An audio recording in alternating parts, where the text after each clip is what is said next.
Bonjour tout le monde, je crois qu'on est en live. Je vois qu'il y a déjà pas mal de commentaires. Est-ce que vous pouvez nous dire si vous nous entendez bien déjà d'une? Moi je parle, Pierre aussi, vas-y, fais un petit Un, deux, un, test. deux. Est-ce que vous m'entendez? En effet, je vois les prénoms Orla, Thierry, Marie. Très Bonjour tout le bien. monde. Alors Monsef dit qu'il n'y a ni image ni son. Est-ce que pour tout le reste c'est bon? Sont OK. Écho, Ouais. super, ok. Très bien. Loud and clear pour certains, c'est très très bien. Super. Ok, super. Bon, bah écoutez, on a déjà 2 minutes de retard et le programme est assez dense. Vous êtes déjà pas mal à être connectés, donc on va pouvoir commencer directement. Bonjour tout le monde, bienvenue sur ce premier live vraiment dédié à la page du Club du Management de Transition. On vous avait déjà partagé le lien d'un précédent live, mais qui était plutôt à destination globale des DAF, dans lequel on avait inclus les managers de transition. Donc pour ce premier live dédié, ce sera sur les crises en mission et ce sera Pierre qui prendra la main. Avant ça, moi, je me présente. Je suis Alexandre, donc je suis un des fondateurs du Club du Management de Transition. À côté, je suis aussi DAF de transition et associé dans un cabinet d'expertise comptable et conseil. Et donc, pour ce premier live, nous avons le plaisir d'accueillir Pierre, qui est entrepreneur, fondateur de l'Académie de la haute performance, qui est très pertinent pour le sujet qu'on va traiter, à savoir les crises en mission, parce que Pierre a vraiment un œil très aguerri sur la performance, la manière de gérer le mindset, savoir faire face à toutes les épreuves qui peuvent intervenir en mission. On sait tous comment c'est. Moi aussi, je suis manager de transition et je sais que dans les environnements dans lesquels on évolue, la crise peut venir de plein de manières différentes, que ce soit une crise au niveau du contexte de l'entreprise, des crises internes liées aux personnes en place ou au management et autres. Voilà, on évolue toujours dans des milieux de crise et donc c'est pour ça que c'était intéressant de faire ce live et d'inviter Pierre qui saura vous en dire plus sur comment adopter le bon mindset. Donc Pierre, je te laisse la main, je reste en backup. Et puis surtout, si vous avez des questions pendant la présentation, n'hésitez pas à les poser. Moi, je me les noterai de côté et puis à la fin, on se fera 10 minutes de questions-réponses. Donc voilà, Pierre, la scène est à toi. Super, merci. Merci beaucoup, Alexandre, pour l'introduction. Bonjour à toutes et à tous. Je suis vraiment ravi d'être avec vous aujourd'hui. Est-ce que rapidement, dans le chat, vous pouvez me mettre, ce serait quoi pour vous les éléments de succès on est dans 45 minutes et vous dites, waouh, on a bien fait de venir à cette conférence. Ce serait quoi pour vous les éléments de réussite? Si vous pouvez me les mettre dans le chat. Qu'est-ce qui ferait dans 45 minutes, vous dites, waouh, on a bien fait de venir à cette conférence. En attendant que vous remplissez, ouais, vraiment, vous allez voir, là, je vais vous présenter aujourd'hui le résultat d'un peu plus de 3000 performeurs accompagnés, que ce soit des sportifs de niveau ou des entrepreneurs qui, en situation de crise, ont pu justement se dépasser et en tirer du bénéfice. Donc, je vais mettre le slide en attendant de maintenir la collaboration malgré la crise. OK, Joseph, OK, super. Donc, Joseph, ça a pu se maintenir la collaboration malgré la crise. Si on a d'autres comme ça, réussi les clés pour bien gérer la crise. Benoît, quelques best practices permettent de continuer la performance. Ok, trop bien. Ok, bah cool. Bah écoutez, on va tenter de répondre à ces questions-là. Tac, spécialisation de crise, tout m'intéresse. Ok, super. Est-ce que vous voyez le slide? Bonne pratique, avec qui communiquer, réponse aux questions. Super, Eric. Est-ce que vous voyez mes slides? Mettez-moi dans le chat si vous voyez mes slides et avant que je commence à dérouler. Moi, en tout cas, je les vois. Donc, Ok, super. je pense que c'est bon pour tout le monde, mais dites-nous effectivement. Génial. Bon, bah écoutez, dans ces cas-là, j'ai bien vu. Merci. Donc, bah écoutez, on est parti. J'ai cru voir quel slide. Donc, l'idée, c'est vraiment aujourd'hui vous apporter un point de vue pour pouvoir transformer les crises en opportunités et vous apporter aussi les techniques issues du sport de haut niveau appliquées à l'entrepreneuriat. Parce que je vais vous l'expliquer un peu plus loin, ce qui fait la pertinence et les rapports entre le sport de haut niveau et l'entrepreneuriat. Donc, avant d'aller plus loin, j'ai passé quelques minutes à me présenter mon parcours pour mettre des éléments de contexte et voir en quoi justement la crise permet la croissance avant de dérouler sur les plusieurs points que vous allez pouvoir justement appliquer. Donc, qui suis-je et pourquoi? Je suis ancien sportif de niveau, donc en savate boxe française. J'ai boxé dans tous les sports pieds-points. J'ai 5 finales de championnat de France à mon actif. Et justement, j'ai la particularité d'avoir gagné une seule finale sur les 5. Donc, j'étais ce qu'on appelle à l'époque un éternel numéro 2. Et grâce au fait d'avoir tout le temps été deuxième, je me suis énormément formé en France, que ce soit en hypnose, en coaching, mais ça ne m'avait pas suffi. Je suis parti 20 jours méditer chez des moines en Thaïlande à l'époque. avant de me former aux États-Unis avec quelqu'un qui s'appelle le Dr John Demartini et mettre au point justement un processus de dépolarisation qui fait que depuis, eh bien, on a accompagné avec mon équipe plus de 2500 sportifs et entrepreneurs. J'ai accompagné personnellement 4 médaillés aux Jeux Olympiques de Tokyo et de Pékin. Et je suis auteur de plusieurs ouvrages que vous pouvez retrouver assez facilement sur Internet, que ce soit l'identité gagnante. Et vous allez voir, aujourd'hui, on va vraiment parler d'identité, notre identité face aux crises. L'identité gagnante jusqu'au dernier livre, reprenez le contrôle. Okay, donc, comme je vous l'ai dit, ça n'a pas toujours été comme ça. Avant, j'avais le syndrome d'imposteur. J'avais du potentiel, mais je n'osais pas me mettre en avant. Je ne sais pas si ça vous est déjà arrivé. Genre, on vous demande de vous présenter et vous présentez à peine et vous relancez la balle. Je n'osais pas prendre ma place et dire au revoir mes idées.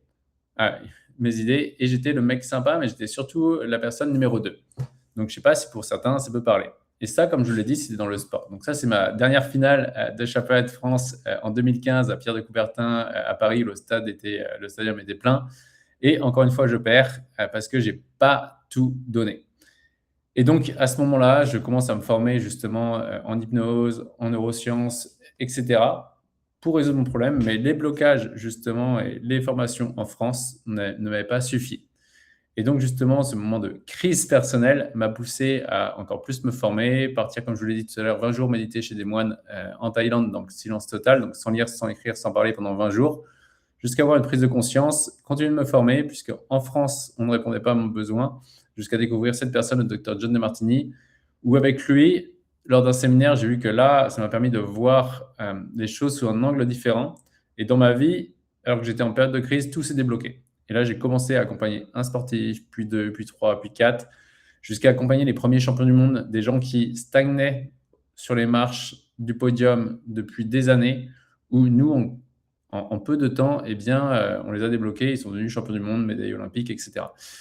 Et ce que j'ai appris au fur et à mesure, c'est que les blocages de l'entrepreneur et du sportif de haut niveau sont exactement les mêmes. C'est-à-dire que depuis un peu plus d'1 an, aujourd'hui, on accompagne aussi les entrepreneurs qui sont en situation de crise pour pouvoir rebondir. Et en fait, on voit qu'à chaque fois, que ce soit un sportif de haut niveau ou un entrepreneur, c'est exactement les mêmes patterns à chaque fois. OK, donc vous allez vraiment voir, là aujourd'hui, je vais vous présenter les premiers points. Mais le premier point, c'est l'identité. Alors, l'identité, c'est vraiment de comprendre que nous sommes des êtres humains, pas des fers humains, pas des avoirs humains. Okay, ça peut paraître pour certains ésotérique, mais c'est vraiment un basique. Pourquoi? Parce que je vois trop de personnes en situation de crise, elles vont se dire quoi en situation de crise? Comment? Les gens pensent par du comment. Comment recruter différemment? Comment relancer l'entreprise? Comment faire du marketing? Comment mieux recruter? Encore ce matin, je vous donnerai un exemple. J'étais avec une entrepreneuse qui génère plusieurs millions de chiffres d'affaires et qui se posait la question comment faire différemment. Mais quand on est sur du comment, on est sur le visible. On n'est pas sur l'invisible. On est sur la cause. On est sur les effets et non sur la cause. Et donc, les gens vont chercher des solutions à l'extérieur, de nouveaux savoir-faire, des outils, des compétences, mais le principe fondamental n'est pas réglé. On est des êtres humains, ok? On n'est pas des fers humains, pas des avoirs humains, pas des savoirs humains, mais des êtres humains. Et pas que des êtres, pas que des humains. Et donc, ça veut dire quoi? C'est-à-dire que notre identité, notre état d'être est simplement la somme quantitative et qualitative de nos pensées, de nos émotions. Ok? Donc, nos pensées, une pensée, c'est quoi?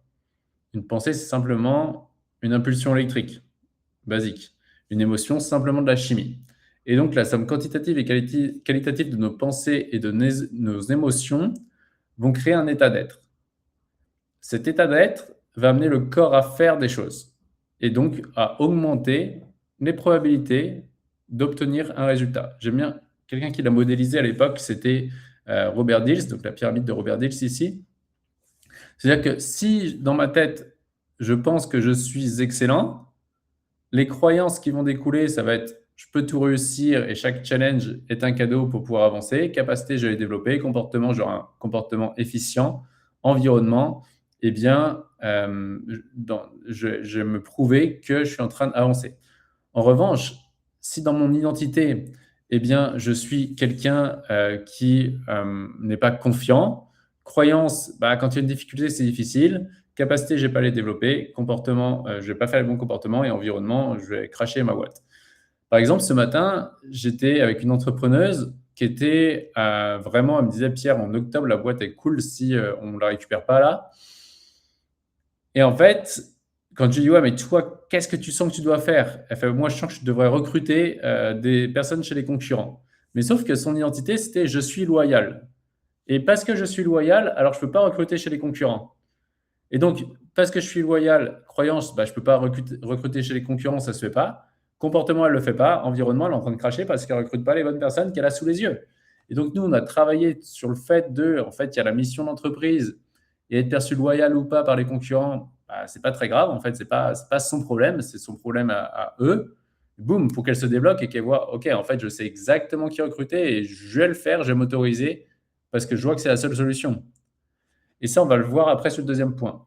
Et vous allez voir qu'au niveau de votre identité, toutes les épreuves, tous les challenges vous aident à être encore plus qui vous avez envie de devenir. Par exemple, si vous voulez devenir un entrepreneur d'excellence, un consultant d'excellence, peu importe, tous les challenges vont être là pour vous faire progresser. J'aime bien prendre cet exemple sportif juste avant de coupler avec un autre entrepreneur.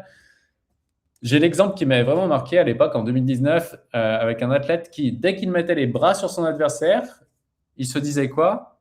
Il se disait, je vais perdre, il est trop fort. Et du coup, vu qu'il se focalisait sur le résultat, eh bien, il baissait son niveau d'énergie et donc il perdait. Et moi, je lui avais dit, écoute, il s'appelait Fabien, écoute Fabien, toi, tu as envie de devenir qui? Il me dit, bah, j'ai envie de récupérer le guerrier que j'étais. Ok, donc, est-ce que pour devenir un guerrier, c'est mieux de gagner les prochains matchs, les prochains combats contre des adversaires moins forts que toi? Ou alors c'est mieux de perdre les 10 prochains contre des mecs meilleurs que toi, mais là, tu as progressé. Ah bah forcément, il vaut mieux que je perde contre des gens meilleurs que moi si je progresse. Et du coup, ce qu'on a mis en place, c'est que dès qu'il touchait les bras de l'adversaire et qu'il sentait qu'ils étaient plus forts que lui, il disait, ouais, mais c'est trop bien, je peux devenir encore plus un guerrier. Et donc, plus il avait la difficulté, plus il avait de l'enthousiasme parce qu'il voyait qu'il allait progresser. Et donc, en entrepreneuriat, c'est à chaque fois la même chose. C'est, OK, le challenge qui t'arrive là, en quoi il t'aide à être encore plus au service des clients? En quoi ça t'aide à encore plus à faire de l'efficience? Et à chaque fois, on voit que les challenges nous aident à être encore plus efficients. Et un exemple qui avait été marquant à l'époque, c'était quand j'avais accompagné Jean-François, Kate, du coup, qui était dans le top 100 manager et dans le comité exécutif de la BPCE. Donc, banque caisse d'épargne, banque populaire caisse d'épargne. Et c'est intéressant, j'avais accompagné pendant le Covid. Et en fait, rapidement en voyant ça, il avait vu en fait que là, la crise, le Covid qui arrivait, c'était vraiment une opportunité aujourd'hui pour eux d'aller beaucoup plus vite sur certains départements, de dématérialiser certaines choses qui jusqu'à aujourd'hui, ils y avaient pensé, mais ils n'avaient pas été suffisamment challengés pour pouvoir les mettre en pratique. Et c'est là où c'est intéressant. C'est quand on comprend certaines règles du jeu, qu'on est des êtres humains et que la partie humaine dit tout le temps c'est bien, c'est mal. Ah, c'est bien, il faudrait que ce soit comme ça, c'est mal, je repousse ça. Alors que quand on comprend que la partie être, c'est la croissance et qu'on est ici sur Terre pour grandir, on va voir que pour grandir, on va être soutenu d'un côté, donc ce qu'on appelle donc le S pour soutien et ce qu'on pense a priori positif, et challenger de l'autre, ce que l'on perçoit comme a priori négatif. Mais en fait, la croissance va naître du challenge. La croissance va naître du challenge. Du soutien va naître la stagnation. Donc, ah, c'est bien, c'est confortable. Comme là, ce matin, avec l'entrepreneuse, elle disait, bah oui, en fait, au début, on a lancé, c'était que sur notre réseau. Pendant 4-5 ans, la boîte, ça a duré que sur notre réseau. On ne s'est pas trop foulé. OK, en fait, c'est quoi les bénéfices aujourd'hui d'être challengé et de ne pas avoir le choix de faire différemment? Bah, c'est clair que par rapport au groupe qu'on a envie de fonder à long terme, là, ça nous aide à accélérer. Donc, pour vous, c'est la même chose. C'est-à-dire que être au clair avec la mission de l'entreprise et à chaque fois avoir le réflexe de se poser la question, quels sont les bénéfices pour moi que pour la mission d'entreprise que ce challenge arrive. Et vous allez voir que naturellement, ça va se transformer. Okay, une mission d'entreprise, à chaque fois la mission d'entreprise, c'est le même process. Une mission d'entreprise, elle a tout le temps pour rôle de servir d'autres êtres humains dans le temps le plus efficient possible. Ok, donc l'humain, il a juste une problématique à chaque fois à résoudre, c'est l'espace-temps. Il est à un espace A, il veut aller à un espace B. Et s'il trouve quelqu'un qui va lui permettre d'aller à l'espace B le plus rapidement possible, alors cette personne-là gagnera le marché. Okay, à chaque fois, on observe les mêmes patterns. C'est pour ça que des entreprises comme Amazon gagnent, c'est qu'ils sont capables de servir plus rapidement, de manière plus efficiente, leurs consommateurs. Et alors là, on ne va pas pouvoir aller dans les détails, mais si on regarde même pour vous, j'aime bien faire l'exercice quand je suis en présentiel avec les gens, de vous faire trouver un challenge que vous avez eu dans le passé. Est-ce que vous pouvez mettre dans le chat un challenge, une difficulté ou un échec que vous avez eu dans le passé? Est-ce que vous pouvez mettre dans le chat oui si vous l'avez? Je vais vous faire un petit exercice.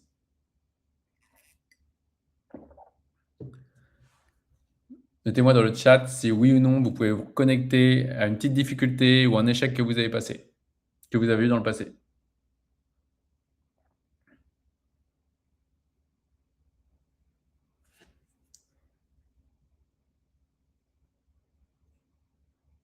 Laurent, qu'on a un. Ok, super, Daniel. Bien. Ok, refus de collaborer des autres. Eh bien, regardez, quand vous êtes vraiment, on va prendre juste 5 minutes, même si normalement on le fait en 20 minutes, 30 minutes, celui-là, mais connectez-vous à ce moment où vous avez perçu un échec. Et à ce moment-là, regardez quels ont été les bénéfices pour vous. Notez au moins 10 bénéfices à court terme, à moyen terme, à long terme, qu'il y a eu cet échec-là. Donc là, si vous avez une feuille, un papier, notez vraiment, OK, quand il y a eu ce bénéfice-là, quand il y a eu cet échec-là, voilà, c'était ça le bénéfice. Qu'est-ce que j'ai fait que je n'aurais pas fait? De qui ça m'a éloigné? De qui ça m'a rapproché? Quelle idée j'ai remise en question? Et vous allez voir qu'en faisant ces exercices, alors c'est pas forcément évident. C'est pas forcément évident la première fois. Les gens disent ah bah il y en avait pas, etc. Mais si vous creusez bien, vous allez voir que c'est ce qui vous a amené où vous en êtes aujourd'hui. Par exemple, ce matin, quand je travaillais avec cette personne sur le côté loyal, ou ok, c'était quoi quelle fois où toi quelqu'un t'a piqué un de tes collaborateurs et bah, les bénéfices pour elle au début c'était non mais il n'y en avait pas, ça se fait pas. Ok, c'était quoi le bénéfice pour toi? Ah bah clairement, on arrivait dans un moment de l'activité où cette personne-là, on ne savait plus vraiment où la mettre. Et à chaque fois, je prenais de l'espace mental pour me dire, ouais, mais en fait, cette personne, je la mets tout. Et justement, ensuite, vous allez regarder les inconvénients si cet échec n'était pas arrivé. Les inconvénients si cet échec n'était pas arrivé. Et vous avez pareil, noté 5, 6, 7 inconvénients. Et en fait, si vous faites bien cet exercice-là, vous allez voir vous allez vraiment voir qu'en fait, il n'y avait pas d'échec. Il y avait juste à chaque fois une opportunité d'évoluer, de vous reconnecter à ce qui était réellement plus important pour vous. C'est ce qu'on verra en fin de présentation. Donc là, c'est en 5 minutes, ce n'est pas forcément évident et je ne suis pas avec vous en présentiel pour le faire, mais je serais curieux quand même de voir, par exemple, Laurent ou Daniel, voir déjà les bénéfices que vous avez pu noter. C'était quoi les bénéfices pour vous d'avoir cet échec? Les inconvénients, s'il n'y avait pas eu cet échec. Et vous verrez qu'en fait, si on fait bien ça, eh bien, à chaque fois, la crise égale une opportunité de croissance. Okay, la crise égale opportunité de croissance. Ça, vous pouvez le noter quelque part. À chaque fois, une des lois universelles, c'est servir de plus en plus les autres dans un temps le plus efficient possible. Une entreprise qui gagne, c'est une entreprise qui comprend que, et ça on peut l'observer en plus aujourd'hui avec l'intelligence artificielle, c'est encore plus marquant, l'intelligence artificielle l'emporte parce qu'elle permet d'obtenir le maximum de réponses dans un temps qui est plus efficient. Okay, et ça, si on reste attaché à nos dogmes sociaux et nos dogmes moraux, ça risque d'être vraiment très difficile pour ceux qui restent attachés à ça. Et je vais en parler juste après, je vais vous donner un exemple très concret juste après. Ok. En quittant le salariat, comprendre ma vie, ma vraie plus-value, prendre le temps pour moi. Donc, tu vois, Daniel, grâce à cet échec, ça t'a fait quitter le salariat et comprendre que ta vie a plus de valeur. Par exemple, j'étais à un séminaire pour une cinquantaine d'entrepreneurs il y a une semaine et je donne l'exercice à une personne qui, elle, dirait, je me suis planté sur un salon, j'avais fait 0 vente sur ce salon. Ok, c'était quoi les bénéfices pour toi de faire 0 vente sur ce salon? Bah, elle fait, franchement, il n'avait pas, c'était dur. Ok, c'était quoi les bénéfices pour toi? Elle fait, bah, à ce moment-là, je me suis dit que j'allais faire du en ligne. J'arrêtais les salons, j'arrête le présentiel. Et en fait, aujourd'hui, elle a une activité qui est 95% en ligne. Et les inconvénients, si elle avait vendu à ce salon, bah, elle aurait réinvesti du temps au niveau de son salon. Elle aurait du coup repassé du temps les week-ends loin de ses enfants. Et là, le bénéfice, c'est que du coup, elle était plus proche de ses enfants, et ce qui était important pour elle. Et du coup, en voyant ça, elle a vu que grâce au fait qu'elle n'avait pas fait de vente au salon, elle avait fait une activité en ligne et plus elle était plus proche de ses enfants. Alors que si elle avait vendu à ce salon, eh bien clairement, elle aurait réappliqué ça et donc ça aurait été au prix de moins de temps avec ses enfants. Et exactement, Sébastien, il ne faut jamais gaspiller une bonne crise. Okay, crise égale opportunité à qui sait en extraire toute la valeur. Et ça, c'est important de sortir de l'ego pour vraiment les voir. Et ce qui est magique quand on se centre uniquement sur notre identité et sur notre croissance, c'est que ça, c'est à vie. Qui on est, on ne peut pas le perdre. Ce que l'on a, on peut nous l'enlever du jour au lendemain. Ce que l'on fait, on peut nous l'enlever du jour au lendemain. Par contre, notre état d'être et la croissance que l'on va avoir, ça, on le garde à vie. Par exemple, à l'époque, avec un entrepreneur que j'avais accompagné qui faisait 600 000 euros de chiffre d'affaires et ça faisait 10 ans qu'il avait sa boîte. Et je lui ai dit, OK, là, si demain tu perds tout, en combien de temps tu reconstruis tout?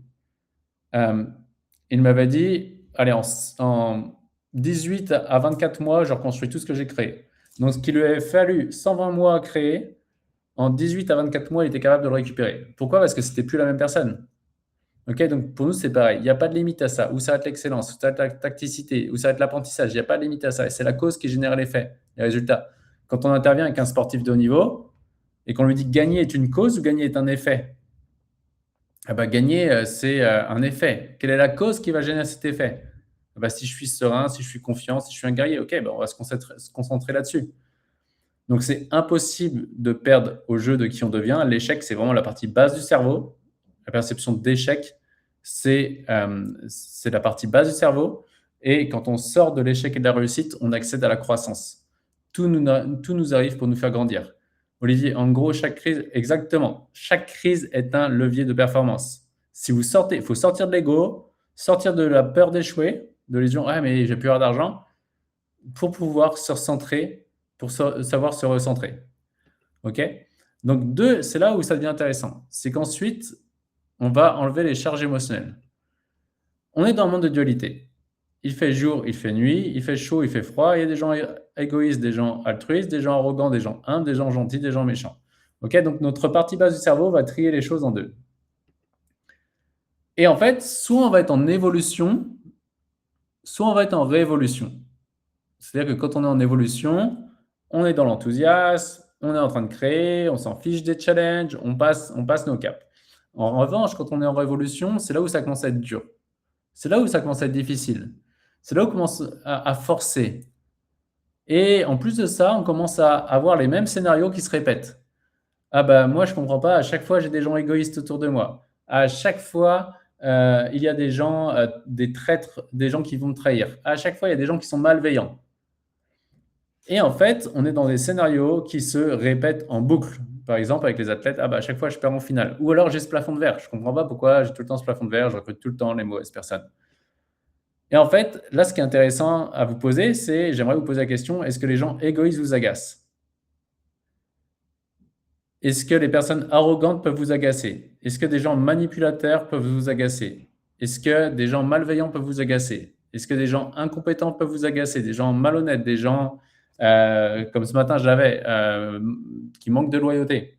Mettez-moi dans le chat s'il y a des gens comme ça qui peuvent vous agacer. Pensez à des concurrents, des proches, des gens que vous connaissez de loin ou de près. Laurent, ne pas taper. Donc, mettez-moi dans le chat s'il y a des gens comme ça qui peuvent vous agacer, que ce soit l'égoïsme, l'arrogance, manipulation, malveillance.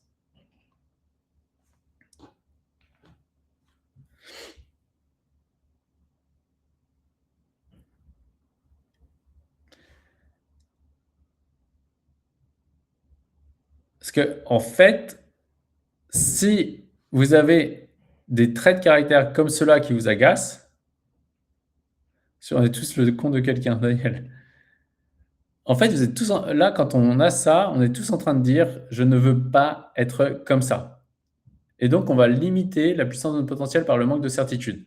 Je vais vous l'expliquer juste après. Mais le monde est notre miroir. C'est-à-dire qu'à chaque fois qu'on a un trait de caractère qui nous agace chez quelqu'un, c'est très souvent un trait de caractère qu'on ne reconnaît pas chez nous. Et derrière le trait de caractère qui vous agace le plus, se cache celui dont vous avez besoin pour passer au prochain niveau. Par exemple, si vous n'aimez pas les gens égoïstes, je suis prêt à parier que vous vous sacrifiez trop et que vous ne pensez pas à vous, pas assez à vous. Si vous n'aimez pas les gens arrogants, je suis prêt à parier que vous manquez de confiance. Si vous n'aimez pas les gens malveillants, je suis prêt à parier que vous avez du mal à poser vos limites. Okay, si vous n'aimez pas les gens méchants, c'est pareil, je pense que vous ne mettez pas assez vos limites. Et en fait, à chaque fois, derrière le trait de caractère qui nous agace le plus, se cache le trait de caractère qui nous empêche de passer à un autre niveau. Par exemple, si je prends l'exemple avec Marie-Hélène à l'époque, il y avait souvent un type de client, donc boîte d'événementiel, il y avait souvent un type de client qui l'impressionnait. Donc des clients qu'elle percevait arrogants. Et face à ces clients-là, elle avait du mal à s'imposer. Et ce qui fait que quand il fallait faire des devis, on était sur des paniers moyens quand même à plusieurs dizaines de milliers d'euros. Quand on était au moment de faire ces devis-là, souvent elle faisait des rabais dans ces devis du coup. Parce que quand le client demandait, elle faisait des rabais parce qu'elle a été impressionnée. On a travaillé ensemble justement et boum, elle a justement vu en fait sous quelle forme elle pouvait avoir ce trait de caractère. Elle a vu que l'autre sous cette forme-là en fait ça l'impressionnait plus. Et naturellement, elle a pu prendre son leadership et vu que dans ses perceptions, elle a vu qu'elle s'était bien entendue avec la personne qui était le N+1 de la personne qui l'impressionnait, elle a pu inverser le niveau, le rapport de force et justement commencer à proposer aussi des collaborations au niveau au-dessus et le faire comprendre à la personne d'en dessous. Et donc forcément, boum, son panier moyen a pu augmenter comme ça et c'est plus 500 000 euros. Et là, le podcast va bientôt sortir avec plus 500 000 euros sur une boîte d'1 million qui faisait 1,5 million et qui stagnait à 1,5 million, qui a pu passer à un autre niveau. Si je vois que Jérémy, c'est pareil, qui est une boîte qui fait 3-4 millions à l'époque, c'était vraiment intéressant parce que lui, il stagnait depuis quelques mois au même niveau. Et la seule chose qui l'empêchait de passer un cap, c'était qu'il était attaché à être un entrepreneur éthique. Et quand on a travaillé ensemble, il a vu que justement, être éthique, c'était faire des promesses aux gens et être sûr de les tenir. Et en fait, il se comparait à des concurrents qui étaient à l'étranger, qui pour lui n'étaient pas éthiques. Et donc, il ne voulait surtout pas leur ressembler. Et donc, quand on a bossé ensemble, il a vu que lui, il avait des angles marketing qu'il n'utilisait pas parce qu'il percevait que si j'utilise ces angles marketing-là, alors, ça ne se fait pas parce que c'est tromper les autres. Et du coup, il a pu utiliser ces angles marketing tout en mettant des avertissements en disant voilà, ça correspond à une minorité des gens qu'on accompagne, mais ça, c'est possible. Et donc, boum, il s'est débloqué naturellement derrière, il a pu relancer la croissance. Donc, vous, la question à vous poser, c'est quel est le trait de caractère aujourd'hui qui vous agace le plus? Et moi, avec cette personne ce matin, c'est vraiment pas plus tard que ce matin à 9h, de 9h à 10h, cette session-là, c'était vraiment une personne qui était attachée à être loyale. Et là, elle voyait que les challenges qui commençaient à l'amener commençaient à la détacher de, en fait, c'est pas être loyal ou pas loyal. C'est juste qu'à un moment donné, c'est instinct de survie. Et sauf qu'avant, je peux mettre de la forme en disant, écoute, je vais proposer à cette personne-là de le recruter et en fait, je te préviens, je ne te demande pas l'autorisation, je te préviens par politesse, parce que ça lui correspondait sous cette forme-là, mais elle avait mieux à proposer pour l'autre. Et donc, au lieu de se brider, elle a pu justement se détacher par rapport à ça. OK? On ne ferme pas à sa place, on change aussi. Bien vu, Hélène. Quand on n'aime pas les gens incompétents, Daniel, quand on n'aime pas les gens incompétents, il est très probable que tu ne t'autorises pas à prendre ta place sur certains domaines. Moi, à l'époque, c'était les traits de caractère illégitimes qui me dérangeaient et je m'empêchais de faire des conférences. Je parle de ça il y a 9 ans maintenant, parce que je me disais, non, mais je ne suis pas légitime, je ne suis pas assez expert, etc. Et donc, si les gens incompétents vous agacent, il est très probable que parfois vous ne preniez pas votre place parce que vous dites, ah non, mais je ne suis pas encore assez expert. Ou ça va déranger les autres, ou alors ça va tromper les autres. Ok, donc posez-vous la question, quel est le trait de caractère qui m'agace aujourd'hui? Et vous allez voir que là, vous allez être poussé à un moment donné à dépasser cette valeur morale. La valeur morale est une idée qu'on s'est construite, qui s'est construite dans notre éducation, qui nous a été inculquée et qui, à un moment donné, peut nous limiter. Je ne dis pas que ça va tout le temps limiter, mais en tout cas, ça peut nous limiter. Ça va nous apporter pendant peut-être 10 ans. Et par contre, à un moment donné, ce qu'on croyait vrai va devoir être relâché pour accéder à autre chose de plus grand. Ok, mais tant que vous cherchez de nouvelles façons de faire, vous êtes sur des symptômes, vous êtes sur des pansements. Et justement, à l'inverse, quand on arrive à justement être dans notre jargon dépolarisé, il y a un alignement entre le conscient et le subconscient. Du coup, on va attirer les bonnes personnes, situations, circonstances. Les choses vont venir à nous de manière fluide. Et là, on va lâcher les chevaux et se reconnecter à notre mission. Ok. Donc, et là, on se sent profondément crédible, on n'a plus de doute, on devient inarrêtable. Est-ce que ça vous parle déjà, ces deux premiers points? Comme ça, on arrive sur le dernier point pour être dans les temps. Daniel, est-ce que ça t'a éclairé déjà sur les incompétents? On se ferme pas la place, je sais.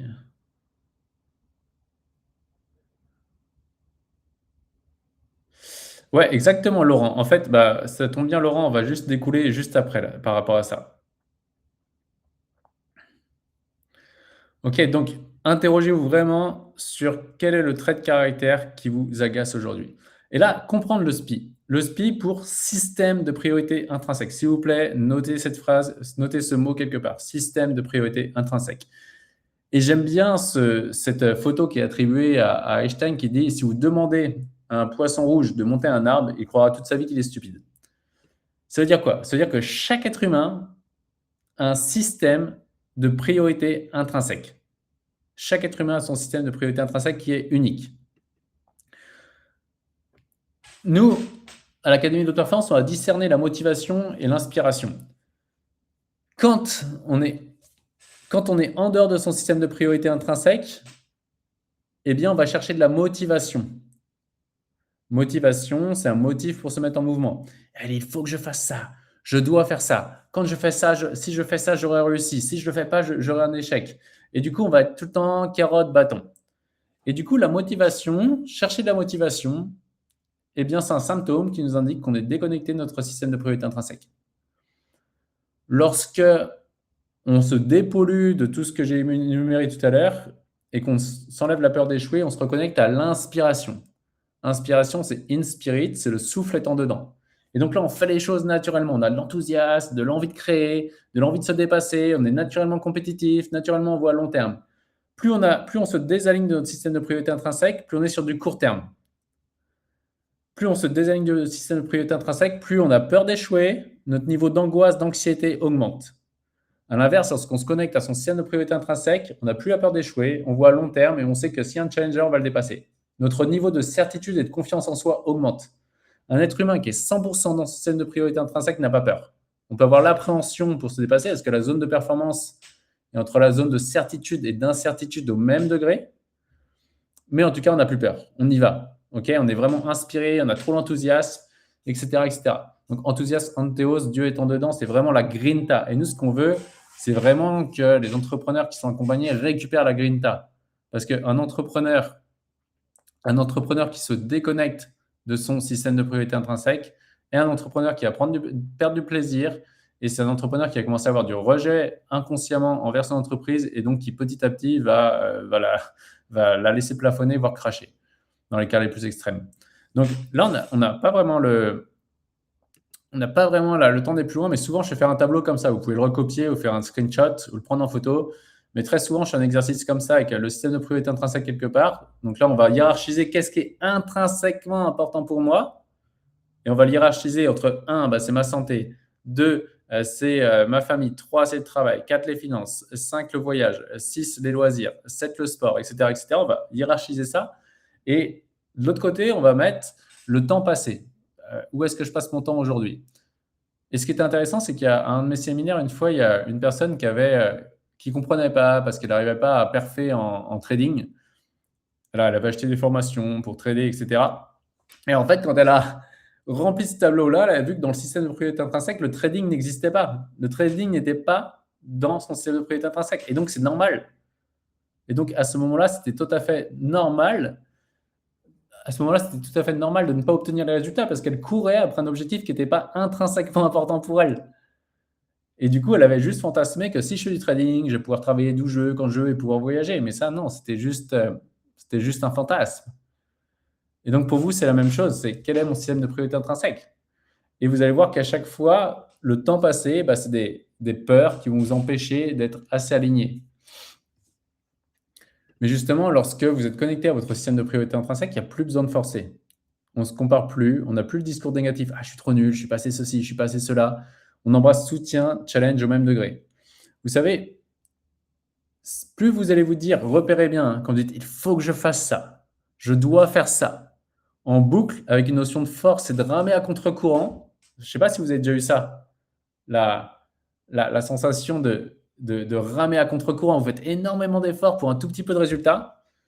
Ben ça, c'est un symptôme qui vous indique que vous êtes en dehors de votre système de priorité intrinsèque. Et du coup, c'est intéressant quand vous avez les mots qui reviennent en boucle, il faut, je dois. Alors des fois, c'est il faut que j'aille courir et c'est juste un petit coup de pied aux fesses et on va courir et c'est très bien comme ça. Mais quand ça revient en boucle, il faut que je fasse ça, je dois faire ça, et on n'arrive pas à le faire, eh bien, automatiquement, ça veut dire qu'on s'éloigne de notre système de priorité intrinsèque. Alors, certaines personnes, des fois, qu'on fait un peu de coaching, ils vont dire, ah oui, non, il faut remplacer le il faut par j'aimerais ou ça me ferait plaisir. Ah non, mais ça, c'est le bac à sable. C'est-à-dire que ça, on essaye de changer des choses au niveau de l'inconscient par des choses conscientes. Mais non, juste si c'est pas fait pour nous, c'est pas fait pour nous. Et donc, c'est pas en changeant la sémantique que ça a changé quelque chose. OK? Donc, là, je vous donne un petit exemple à l'époque. Something went wrong. Exemple avec Johan, un entrepreneur que j'avais accompagné, qui stagnait avec son équipe depuis un moment. Et en fait, lui, il disait absolument, il faut que j'aide plus les autres. Il faut que j'aide plus les autres. Il faut il se comparait par rapport à des gens qui étaient dans leur mission. Et lui, il avait vu que mission, pour lui, c'était aider les gens. Et en fait, quand on a regardé sous quelle forme il aidait les gens, donc la mission, c'est simple, hein, pour définir une mission d'entreprise, c'est comment la mission aide d'autres êtres humains à atteindre leur objectif. Une mission d'entreprise, c'est juste ça. J'aide d'autres êtres humains à atteindre ce qu'ils veulent. En bas. Et du coup, on a regardé sous quelle forme il faisait déjà. Il a vu que finalement, donc c'est l'agence DAC, que finalement, lui, il faisait grâce aux chiffres qu'il permet, justement aux finances qui permettaient d'apporter aux gens. Et c'est sous quelle forme? Sous sa forme-là, en fait, il croyait que lui, super, je faisais que des chiffres sur Google. Et finalement, non, il a vu que derrière ça, il aidait vraiment des entrepreneurs qui ne maîtrisaient pas Google à justement générer plus de business. Et là, boum, il a vu que waouh, sa mission, c'était d'aider les entrepreneurs à pouvoir justement avoir plus de finances pour être plus connectés à leur mission. Et là, à ce moment-là, il a pu voir son équipe, faire une réunion, alors énonçant clairement la mission de l'entreprise. Nous, on aide des entrepreneurs à justement avoir les finances nécessaires pour être connectés à leur mission. Et du jour au lendemain, la boîte qui avait plusieurs années de plafond de verre a redécollé. OK? Parce qu'il s'était reconnecté à sa mission sous sa forme à lui. Il ne se comparait pas à des gens qui aident ou qui sont dans l'associatif, etc. Et non, il a vu que lui, sa meilleure forme de contribution, c'était sous une forme financière. OK? Donc, j'aime bien cette phrase aussi. Dès que vous regardez votre concurrent, vous perdez un avantage concurrentiel. Vous pouvez regarder pour observer, mais ça doit rester que de l'information.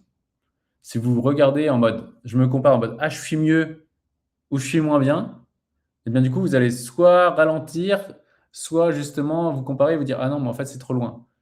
Et j'aime bien prendre l'exemple parce que pendant les JO de Tokyo, sur des filles que j'avais accompagnées en aviron, c'est intéressant parce que les filles qui étaient premières toute la course, une autre équipe, à peut-être 20 mètres de l'arrivée, elles regardent leur adversaire, elles se désynchronisent et elles passent de première à troisième, donc elles perdent une médaille d'or olympique parce qu'elles avaient regardé leur concurrente.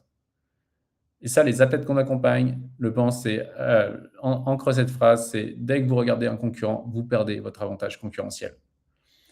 Et vous allez voir que plus vous allez connecter à votre système de priorité intrinsèque, plus la notion de concurrence va disparaître. Parce que vous allez être vraiment connecté à la valeur ajoutée que vous pouvez apporter. En revanche, plus vous allez être sur la commodité, du coup, plus la notion de concurrence va apparaître. Donc, plus vous êtes sur votre système de priorité intrinsèque, plus votre notion d'unicité, la notion d'unicité apparaît.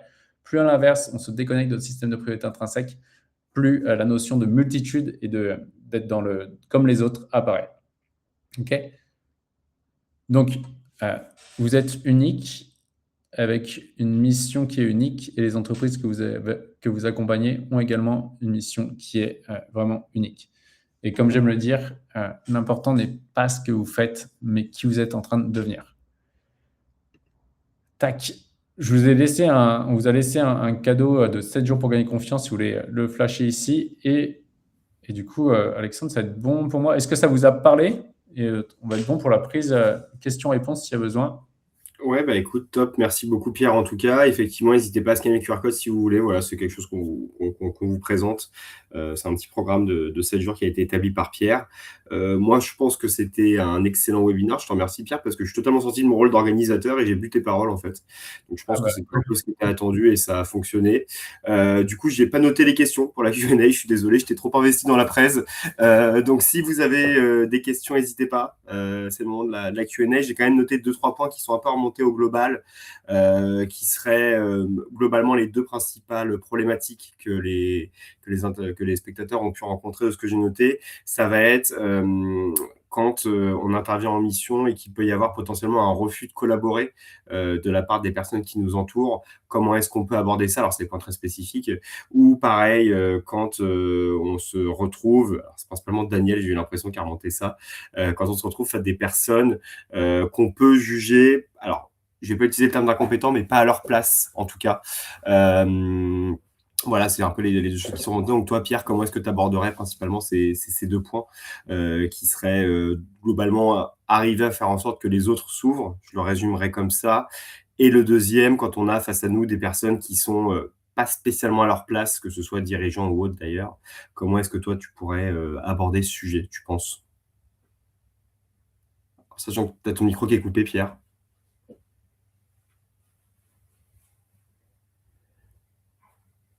Ah, ça y est, le PC t'a trop entendu, je crois, de lui-même, il a voulu mettre fin, mettre fin à la séance.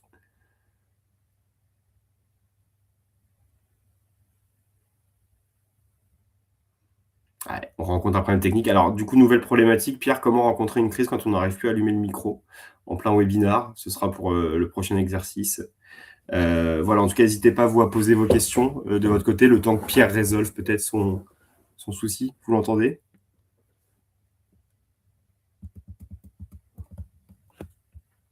Alors, apparemment, Pierre, on me dit que tu aurais été déconnecté, apparemment. Je vais voir si je peux te rajouter. Après, on à poser vos questions le temps que je fasse le... Hop, Bon, ok, super. quand Cool. voilà.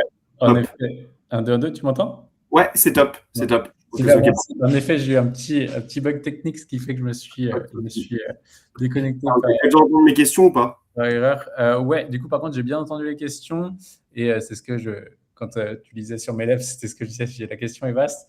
Mais en fait, on a dit comment justement faire pour que des gens adhèrent ou s'ouvrent, c'est ça? Ouais, comment faire en sorte que, parce que ça, quand tu vas intervenir dans un environnement de crise, tu vas potentiellement te confronter à des personnes Mm. qui vont te voir vraiment comme un concurrent, Ouais, le terme est fort, mais comme potentiellement un destructeur, quelqu'un qui est là pour tout révolutionner. Et ouais, donc, tu vas te retrouver face à des personnes qui n'ont pas forcément envie de s'ouvrir parce qu'elles te voient vraiment comme un ouais, concurrent, voire presque un ennemi. Ça peut arriver. Du coup, dans ces ouais. situations-là, de manière globale, en termes de mindset, comment tu aborderais le sujet? Moi, souvent, je me parle avec l'entrepreneur d'abord, déjà pour fixer Mmh. qui est-ce qui me paye et voir que je suis au service de la personne qui me paye.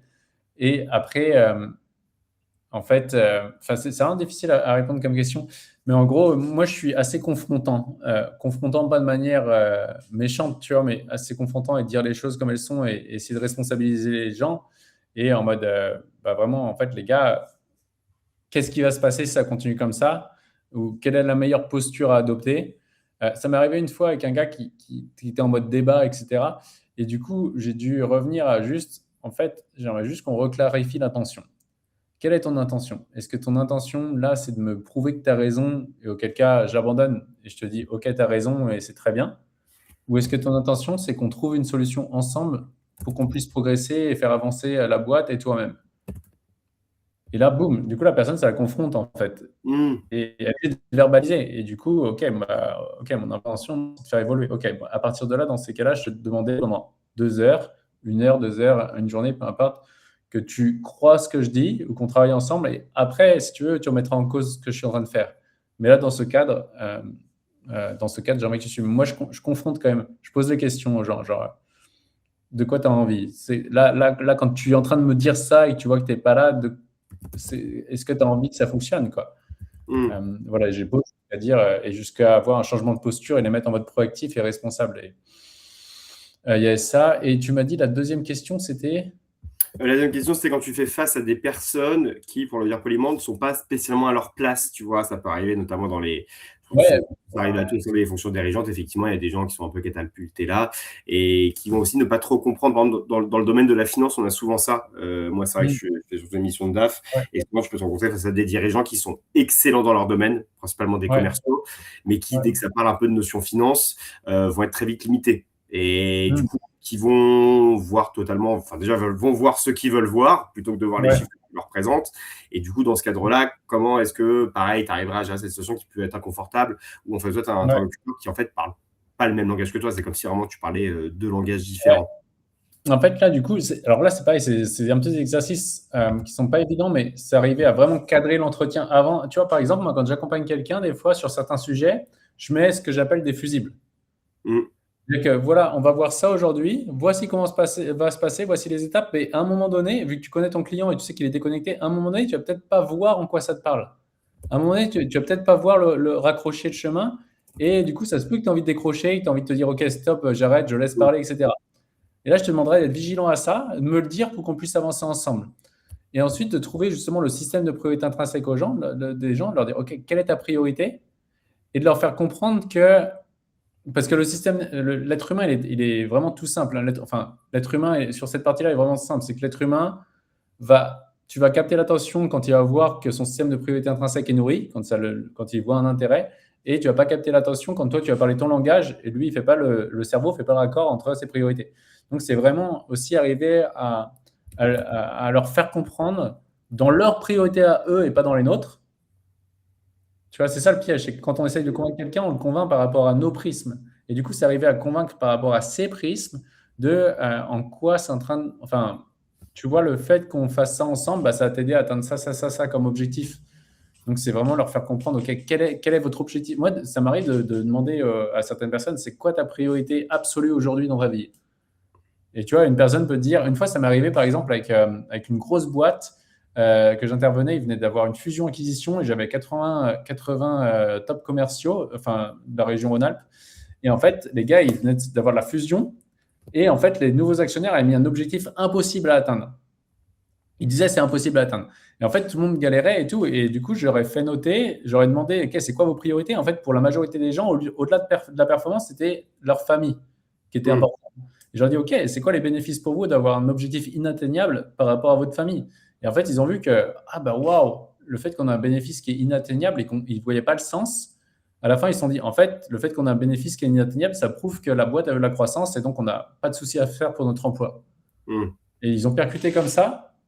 Et en fait, quasiment tout le monde a adhéré en instantané parce qu'au moment où ils ont capté que le fait que l'objectif soit atteignable, bah, ça leur garantissait un emploi parce qu'au moins ça prouvait qu'il y a de la croissance et de l'investissement et que du coup, ils n'avaient pas de soucis à se faire pour la famille.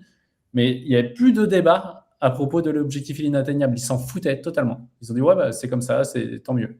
Et Ok, c'était super intéressant. intéressant. Ouais. Non, mais tu as raison. Et puis ça reprend la phrase que vient de dire Olivier, je pense qu'il est exactement ça. C'est en fait, on est des partenaires d'objectifs. Ouais. Et effectivement, c'est peut-être que souvent, ça peut nous paraître évident et qu'on est totalement aligné avec Mmh. les attentes de toutes les personnes qui nous Ouais. entourent, alors que dans les faits, on a tous notre prisme, notre biais de perception, et que dans les faits, on passe notre temps à peut-être avancer sur des choses qui sont pas du tout les attentes qu'on peut trouver en face de nous. Et Ouais. ça va dans la performance, comme tu disais, comme dans le relationnel, en fait.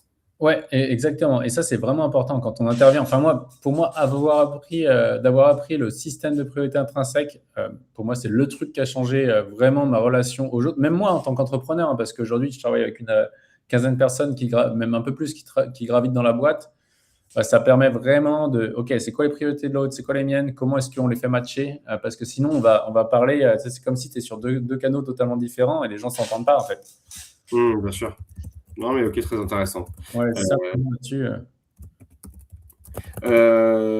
Écoute, je vois qu'on a débordé, c'est passé très vite, ce qui est toujours bon signe. Ouais. S'il y a une dernière question, on va peut-être la prendre, et puis sinon, je pense Ouais. on va tous se laisser le temps. Euh, donc,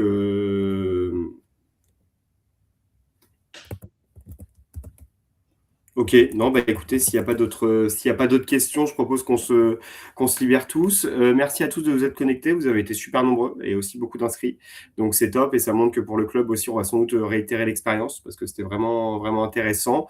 Pierre, merci à toi surtout d'être intervenu, c'était Avec vraiment grand plaisir, c'était top. Ouais, vraiment chouette.